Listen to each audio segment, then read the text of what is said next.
তো স্বাগতম জনাইছো আপোনালোকক এনেকুৱা এটা ইউটিউবৰ ভিডিঅ' লৈ যিটো নতুনকৈ লঞ্চ কৰা হৈছে।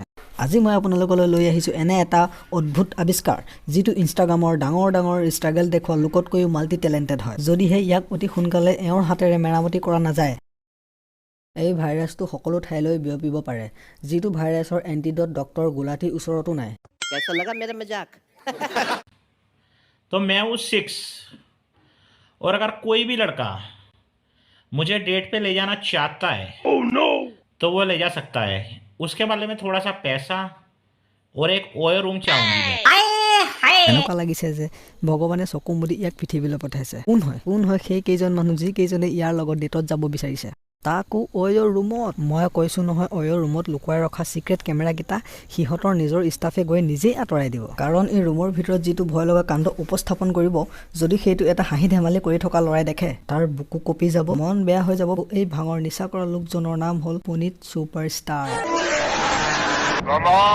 আৰু মই জানো তোমালোকৰ কিছুমানৰ মনৰ গভীৰৰ পৰা ভাবিছে চাগে পুনীত ছুপাৰষ্টাৰ ইমান ডাঙৰ এটা এল হয়, কিন্তু तुम लोगों को पुनीत कुमार दिखाएगा कि ये कितना बड़ा जादू है। তো তেতিয়াহ'লে বলক আপোনালোকৰ নিজৰ হেডফোন কাণত লগাই লওক আৰু আৰম্ভ কৰোঁ আজিৰ কাৰ্যক্ৰম।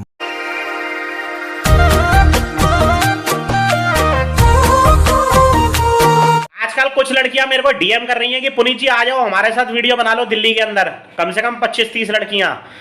अब लड़कियों भगा देता हूँ, लड़कियों को कोई वैल्यू नहीं है लड़कियों की मेरे सामने। मैं अपने पास नजदीक खड़ा भी नहीं देता लड़कियों को। একদম সঁচা কথা কৈছে। পুনীত ভাইৰ ওচৰত কোনো থিয় হৈ থাকিবও নোৱাৰে, কাৰণ ভাইৰ গাৰ পৰা যিটো গোন্ধ ওলায় তাত নিগনিও মৰি যায়। আৰু কোন হয়ও সেই কেইজনী ছোৱালী যি ইয়াক ডিএম কৰিছে? আৰে মই কৈছো শুনা, 25 জনীমান ছোৱালীয়ে ইয়াৰ ওপৰত মহিলা হেল্পলাইনত এটা ৰিপৰ্ট দাখিল কৰিছে, যিটো ই বুৰ্বকে প্ৰেমৰ প্ৰস্তাৱ বুলিহে ভাবি ল'লে বাপ্পেকে। साली कैसे कटेगी ये जिंदगी मेरी? एक एक दिन करके निकलता जा रहा है, दिन निकलता जा रहा है, दिन निकलता जा रहा है।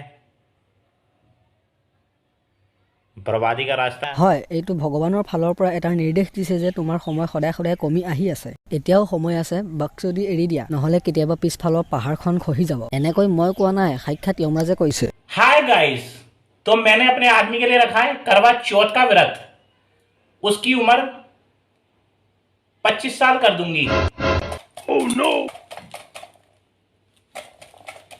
55 বছৰীয়া গিৰিয়েকৰ বয়স 25 বছৰ কৰি দিব এই যদি নৰপিশাচে। এইটো ৰূপ কি বনাই থৈছে দেই। বিশেষকৈ খেতিত কাউৰী খেদিবলৈ এনেকুৱা পুতলা তৈয়াৰ কৰা হয়, আৰু যিখন পথাৰত এনেকুৱা পুতলা থিয় কৰোৱা হয় ন, সেইখন পথাৰত কাউৰীটো বাদেই মানুহ আৰু ভূত পেট দেখিবলৈও পোৱা নাযায়। আৰু মোৰ বিশেষ চিন্তা সেইজন মানুহ হ'লে হৈছে যাৰ কাৰণে এই নৰপিশাচে ব্ৰত পালি আছে। নহয় মানে তুমি এবাৰ ভাবি চোৱা, সোহাগ ৰাতিৰ দিনা তুমি কইনাজনীৰ মুখৰ পৰা উৰণিখন উঠাইছা আৰু ভিতৰৰ পৰা এই বস্তুটো ওলাই আহিছে।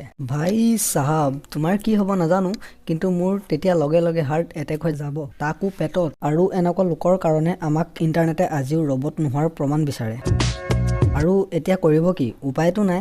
যিজন মানুহে গ্ৰীণ স্ক্ৰীনৰ সন্মুখত সেউজীয়া টি-চাৰ্ট পিন্ধি নাচিব পাৰে, সেইজন মানুহে যিকোনো এটা বক্সদি কৰিব পাৰে। সেইকাৰণে আমি আজিৰ কাৰ্যক্ৰম ইমানতে সামৰণি মাৰিছোঁ। আৰু যদিহে ভিডিঅ'টো চাই ভাল পালে লাইক কৰিব, কমেণ্ট কৰি জনাব কেনেকুৱা পালে। আৰু ময়ো গৈ থাকোঁ, বক্সদি কৰিব লগা আছে। এণ্ডিং লগাও। সৰুৰ পৰাই মেণ্টেল, ট্ৰাই নকৰো হ'ব জেণ্টেল। বাপেৰ হোটেলত লেবেল ফালা গালত তোৰ চেণ্ডেল, ৰিলেশ্যন লাগে হাৰ্ড বহুত, কৰিব নোৱাৰো হেণ্ডেল।